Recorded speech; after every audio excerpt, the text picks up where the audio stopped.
like love, love, love, and music. La la la, love, love, love, love, love, and music. Love, love.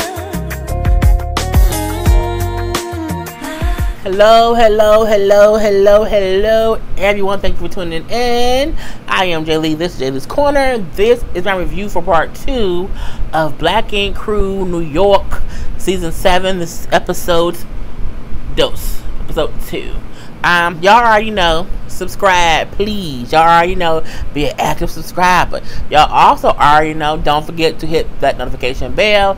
And if y'all don't know, I love y'all. Okay, if no one has told you today, I love you. Okay, have a great, great day. Cause y'all will see this sometime Thursday morning.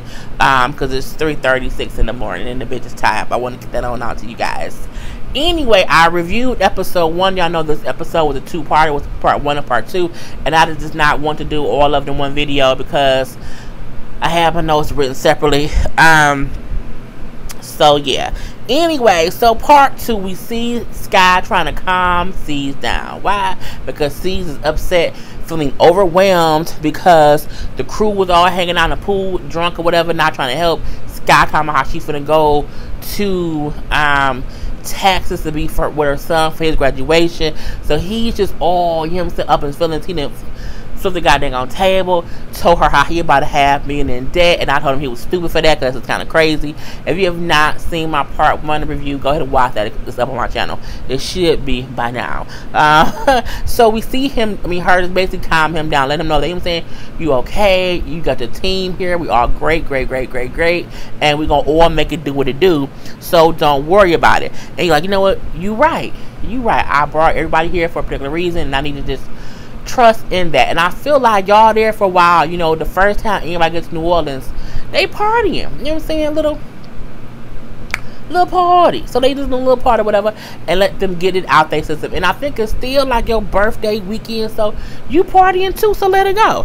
So we see back in New York, okay, we see Mel, Kit, and Jada sitting around chit-chatting, talking, you know what I'm saying, basically about how they wish they can go to New Orleans. They want to go to New Orleans to have a good time too, but they stuck in New York.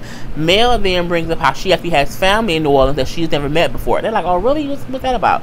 She brings up, well no, I think Kit said, oh, is it because, no, she says, I have never met them because they're very, very racist. And I said, well damn it, okay, you know what I'm saying? So Kit then said, is it because your mom, you know, got with your father?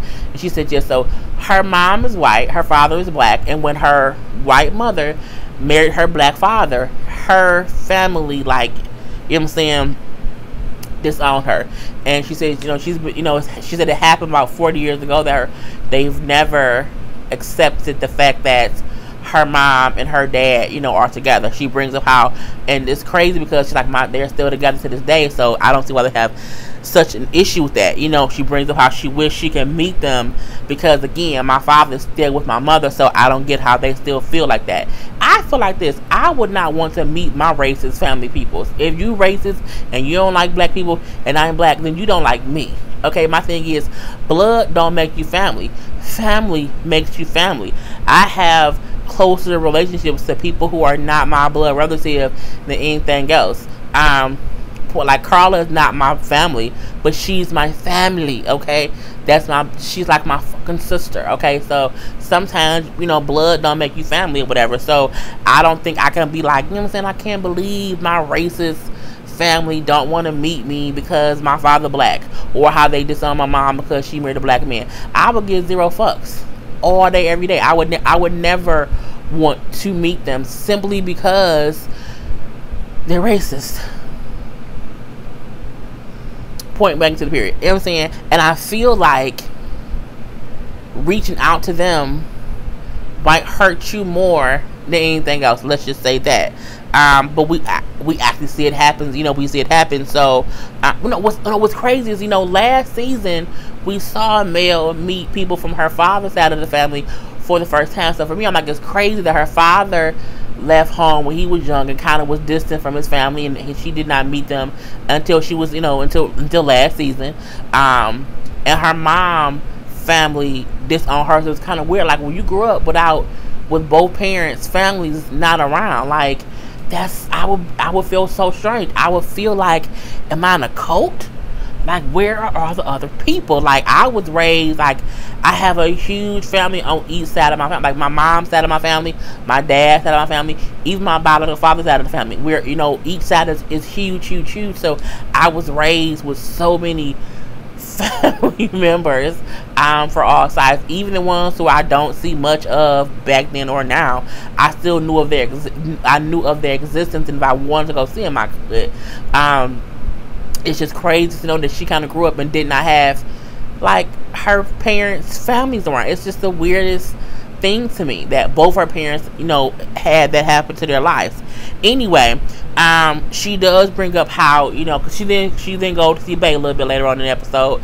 So she sees Bae and the baby, and Bae is just still so emotional, still so happy to be a mom, and all that goodness or whatever. So that's when Mel brings up how, like, with my family, I have my whole mom's side of the family who, I don't talk to them often because they're racist, but I have this one cousin I met named Pete. I'm like, cousin Pete. I hope she said Pete, and I'm not making it up because soul food is in my head right now. But yeah, I think she said a cousin Pete. I'm like, cousin Pete. So she has a cousin in New Orleans who, some kind of way, she got this one cousin's phone number. And I feel like, don't do it, Mel. So she calls, okay, because she's like, maybe I can talk to them and they want to meet me. Again, I don't want to meet my racist side of the family. I don't want to meet y'all. I'm good, love, please enjoy. Anyway, so she calls and she's like, hey, I'm so-and-so's daughter. Do you remember your cousin so-and-so? And he said, yeah, but we're not close at all. And she said, oh, I know. She's like, well, I'm just wondering if you would, like, want to meet with me, like, for coffee or something. And the person, like, paused, like, I'm pretty busy. I'm like, oh, shit. Okay. But he does say, like, I'm saying, let me think about it. And, see what I can do. And I'll let you know if I can do that. My thing is, she was, of course, crying and sad because she's like, I just feel like I think she feels rejected. She says for her whole life, she kind of almost did not want to meet them for that reason, to not feel rejected. But I would not want to meet them solely because it was their choice to not be in my life. It was their choice to disown my mother. And my thing is, if you disown my mother, I'm good on you. I'm straight. I'm good. I'm gonna deal with you because my mother is who you hurt first. So if she not good enough for you, then you ain't good enough for me. But that's how I am. But luckily our family, it's a million of us. It's so many of us all around the board. I'm tired. I'm trying to keep myself woke. Anyway, so she's going to hope the cousin calls her back and tell her they can meet up. Cousin Pete. We see back in New Orleans, okay? We see the gang is all hanging out, drinking, having fun. And it still sees little birthday celebration. So they hitting the titty bar. Because you can't go to New Orleans for your birthday and not hit a titty bar and get drunk and see the titties in your face and then bottles in your mouth. That can be made many different ways. Anyway, because we seeing Walt. Walt was drunk the first night. He was drinking away because it was C's birthday. He was happy to see that the club, the tattoo place had a bar, and now they're in the bar and he's drinking. I'm like, how are you letting your friend who's supposed to be sober drink? That you're not good friends. You are not. That's like if my friends who know I quit smoking let me smoke. Bitch, what kind of friend is you? You just stop me? Even though you have to let adults do their own thing, but you still want to be sure to have people in your circle who will be supportive of what you are trying to do. And it seems like they not that supportive or whatever. So as they party, let's all get wasted. We see Donna walk in. Okay, Donna looks good this season. Like, her wigs are on point, you know what I'm saying? She just looks like she got a little bit of money. Like, Donna don't look dirty. I'll say that she does not look dirty this season. Anyway, why is it a random white man on my TV? The cop. Anyway, Donna walk in. Alex is, up in the little thing, you know what I'm saying? Booty, rocking everywhere. He just slapping on butts, you know what I'm saying? Slapping on butts. And when she walk up, like, hey, Alex. Like, he don't stop slapping booty, butt cheeks. He don't stop slapping booty, butt cheeks. He's just slapping.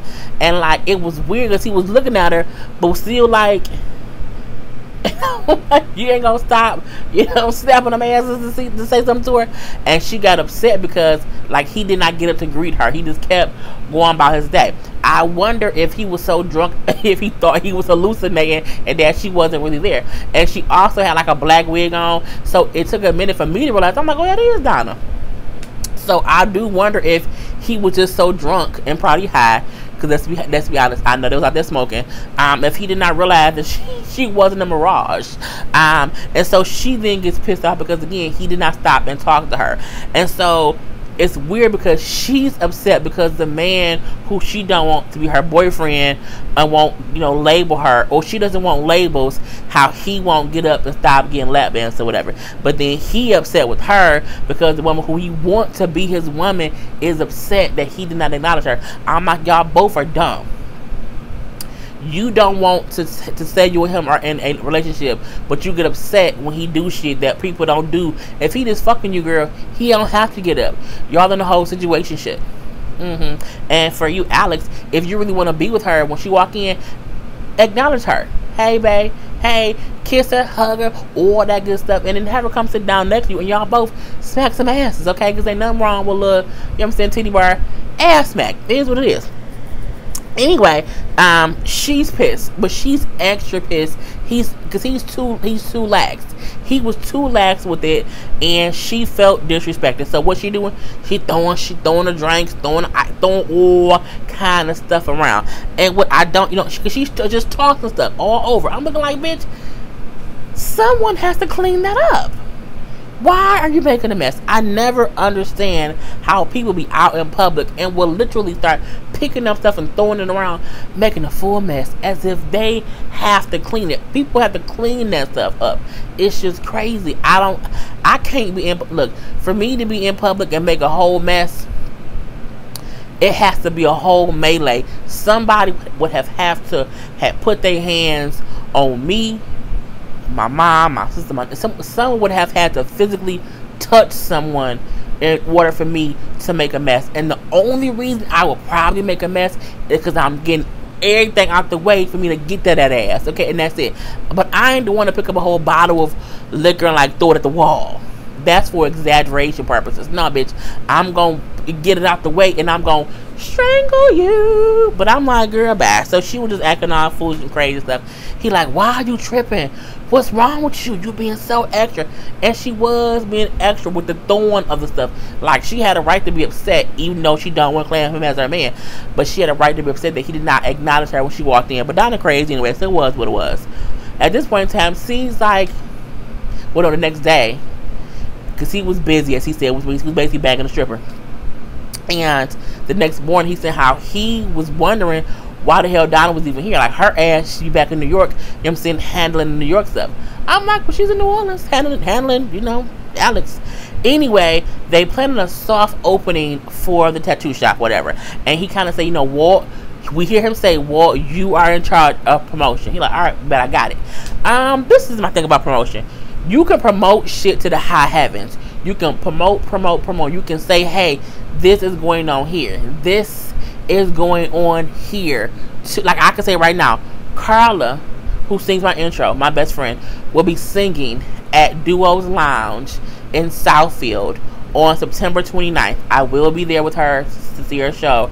So, if y'all want to see me in person, if y'all want to hear Karla sing in person, come to Duo on the 29th. Okay, the show starts at 7 p.m. So that's the most I'm gonna do to promote. I also put on my Instagram page. But again, I thought a little plug. That's in real life. She will be there, Duo in Southfield, Michigan, on the 29th of September. I will be there. Anyway, but yeah, you can promote something and people still might not show up. It's that simple. So, put water on trial, but you can post pictures, you can post slides, you can do whatever. It don't mean people gonna show up, but it was what it was. We do see the first new artist of Black Ink, Atlanta. No, they're not Atlanta, New Orleans. A dude named Ace. Now, first of all, he looked just like Donna's son Genesis. Just a little happier version of him because he was smiling a little bit, you know what I'm saying? I'm like, that looked like an Asian version of Genesis. But truth be told, Genesis looked a little bit Asian. Okay, just a little bit black Asian, you know what I'm saying, a little black and Asian. But I'm like, is that Genesis? He just a little Asian. He reminded me of Genesis. I was like, okay, yeah, all right. So the next thing that we see, because C says how this is the first artist that he's gonna hire, that he needs to hire more because the New York the New York crew is gonna have to go back to New York once he gets that whole New Orleans store, bar, shop staffed. So Sky's in Texas. Sky makes it to Texas just in time to get to her son Dez's graduation. Her mom is also there, and her best friend is there. It was really cute, simply because it was Sky. It was the adoptive mother who raised him. And then, of course, Sky's mom being there. I wanted to see like a conversation between Sky mom and the adoptive mom, because it was a whole question about how did it happen. Like, I would have loved. I don't think we've ever seen them two have a conversation. I do wonder what it would be like. Anyway, but it was cute to see Sky and the mom sitting there. They're both being proud of him. Sky was birthing him, but the other mom is being the one that raised him. And even how it seems like they have their own cool relationships where they both accept the other one as the mom, just a birth mom and the adoptive mom, but still mom nonetheless. He has a whole little graduation party, like a little luau at the house with him and his friends, and we see the adoptive mom and the birth mom talking and saying how they wish that Genesis would come around a little bit more, but of course he's still mad. And we see that Genesis and Dale, what's his name? Dale? Dez, aren't as close as they used to be. I said because Genesis' ass is in these streets. Okay, he probably out here thotting and bopping. Okay, thotting and bopping in these streets. Okay, but how they both said how they know he will come around eventually, and we know he did because we saw pictures of him, Sky, and Dez together, and he was smiling. And I don't think that was fake. I don't think he could figure that long next to his mom unless they was actually on good terms. So that's a good thing. We have to wait to see when that happens. Anyway, we do see even Sky thanking the mom for raising the kids for her, and she said, with no problem, and saying it was a lovely moment. Okay, I feel like these are those low key, out the blue, real moments that we get to see. I like it. So we then see Sky say when she was young, how her mom could not do as much for her, and how she is happy to be able to be in a position now to do things for her children. So she bought him a car because she told him once he graduates and goes to college that she would get him a car. And it was was it a Mustang or was it a Charger? Was it a Challenger? I don't know. It looked like a Mustang. I don't know cars that much. I got an Impala. Anyway, so of course he was happy to get this done. And red is my favorite color, and it was red. I hated the bow. The bow seemed feminine to me. I'm like, you can get him like no blue bow, like a little, or like this, or like a, I don't know. The bow was irking my nerves. It was like a little white, prissy little bow. I'm looking like, that's like a princess bow. Look at that damn bow off that damn car. But he then breaks the news to her that he can't accept the car. And she's like, why? Do you not, like, it's a color bad? He's like, no, I'm enlisted. She's like, what? So her son, Dez, has enlisted in the army. So he can't take the car because he's going to be going to the army. And he's like, yeah, I'm leaving like tomorrow. They're coming to get me. So we do see him and her say goodbye to each other, and they like met up or whatever. She told him how proud that she was of him, and he said how he was, of course, proud to whatever. And how he was, and then they came, like a little sergeant dude came and got him, and he went away. But his choice. Anyway, so next, what do we see next?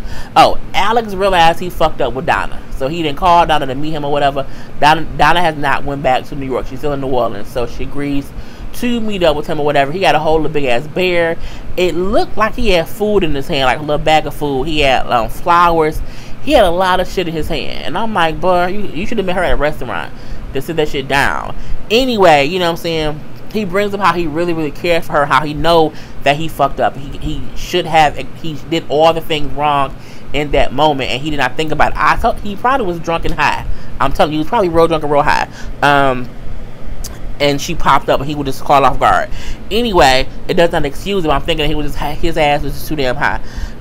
But he says that he wants to assure her that she is the only one for him. So she get there, whatever. She like, fuck these flowers, fuck that bear, fuck you, I don't care, you know what I'm saying? I can't believe you, know what I'm saying? You embarrassed me, and you know what I'm saying? She done threw the flowers in the water. I say she just so damn extra. But of course she still mad, like, you made me look stupid. And he like, look, you popped up in New Orleans on C's birthday at night. You knew we were at a strip club. What did you think that you would walk in and see? I said, you know what, that's a little bit true. Because just on the aspect of, you could have expected to see him in there like with strippers. And I don't think that she was even upset that he was with strippers. I think she was only upset because he did not acknowledge her when he saw her. And that's her whole thing. So, whatever. You know what, Alex? You don't get it. You disrespected me, and I'm pissed off. I'm done. And she goes to try to walk off. And what I loved is that as he tried to walk off, he grabbed her, not meanly, not like, you know what I'm saying, get over here, not that. He kind of pulled her into his arms to where she could not get away, and looked on her face and said, look, I love you. Okay? I love you. And I'm assuming it's the first time he said it, because she was like, what? Do you? Really? And he's like, yeah, you know, I really love you. I love you too. And they kiss and they make up. And my thing is, who else did this? Well, there's a difference between when your girl is mad and you want to surround her with your love. So you kind of, you know what I'm saying, you box her in, you know what I'm saying, and make her look at you, and you say something real sincere. Okay, now as long as you ain't just got a bitch pregnant, you know what I'm saying, or cheated, you know what I'm saying, you can box her in. And this, if you did something a little something, I didn't really acknowledge you the way I should have. You box her in a little bit, you know what I'm saying, you surround her with your love. Yeah, I love you. Okay? Take all this money out my pocket. Oh, thank you very much. But anyway, it was real cute, you know what I'm saying. I can't be like her, and they in love. We don't know how long it's gonna last. Okay, let's make that clear. Anyway, so from there, so they not happy and kissing and whatever. Now, I love you, all that stuff. So now we see they're at the whole little pre-opening, the little soft opening of this tattoo place. It's like a whole little party that they were supposed to have. No one shows up. The party started at like 9 o'clock. It's like 10:30 and no one is there. And Ace, who's the guy who lives in New Orleans, said, y'all gotta promote stuff. Like, if you don't promote stuff the right way, like, ain't nobody coming. He like, well, what was promoting stuff? You're like, I didn't hear nothing about it. But I'm like, you didn't promote, like, I mean, you can't rely on one person to promote. Like, how is all of y'all not promoting? Like, y'all all have IG. Ted has IG. Caesar has IG. Everyone who was there has IG. Nobody went on IG and said, or on Twitter and said, it's a whole opening thing at this place. Come here, be there, and be square. But I digress. Some stuff they have to make up to make the show be interesting. So at this point in time, Caesar is just embarrassed and mad, and he blames Walt because he put Walt in charge of promotion. And Walt like, I promoted it, I posted about it, but I can't make nobody come. Hence the thing, you can tell someone when an event is. I will be with Karla at Duo on the 29th at 7 p.m. You can tell people about it, but you can't make them come. Okay, so he said, I posted about it, I can't make nobody get here. But what pissed me off was C's then got so mad. He said, you know what, whatever, Walt, you just a drunk. You're a drunk or whatever. You know, you ain't good for nothing. You a drunk who didn't do your job. I'm like, why he gotta be a drunk? He drinking the same way y'all is. Like, I thought that was such a low blow. Like, that's your whole man's. Like, that's your man's. You know what I'm saying? That's your man's. That's your man's. Why would you just play him like that? Like, I mean, like, who said that? Like, who does that? I'm like, see, that was a pussy move. That was a whole full-fledged pussy move or whatever. And he just pissed off. You know what, Walt? You fired. I'm looking like, who the fuck fires Walt? How you ain't fired Ted ass? What did Ted do the whole time? My eyes, I'm sorry, y'all. What did Ted do this whole time y'all was there? Did Ted not post nothing either? But you gonna fire Walt? Boy, the fuck bye. So Walt like, really? Really? You firing me? Really over this? Really? So Walt leaves. Fuck this. I'm out. He leaves because he pissed off. At this point in time, Caesar up here acting like a whole little full little bitch. Okay, up here fussing, walking back and forth. I ain't gonna be looking dumb. Gonna embarrass me. And I'm like, I look stupid. Well, look, bro, who cares? Okay, just shut it up. Then Donna walk in, thinking she coming into the party. She's like, where's everybody? Is this a party? And they're like, wrong time, Donna. And then it's like, oh, you here too? Hey, you're like, you know what? I'm not gonna get mad. It's my fault because I give y'all too much motherfucking freedom. You know what? You need to find another job. And she's like, what are you talking about? Because you fired too. You can't fire me, C's. You can't do that. I said you fired. And he walks off. I'm like, C's. And the episode goes off. C's acts like a full-on bitch at least 3 times in these 2 episodes. Matter of fact, 4 times. Okay, I need you to get your balls, bruh. Let them hang and stop acting like that. Okay, stop acting like that. Anyway, that was the whole episode. My voice gonna go out. Put in the comment section how you thought about the episode. I feel like, I mean, it wasn't boring. It wasn't, but like I said about the first episode, I still feel like it's missing something. I'm just not sure what. So I hope the next episode next week is just a little bit better. Just a little bit. Anyway, I'm done, people. Peace.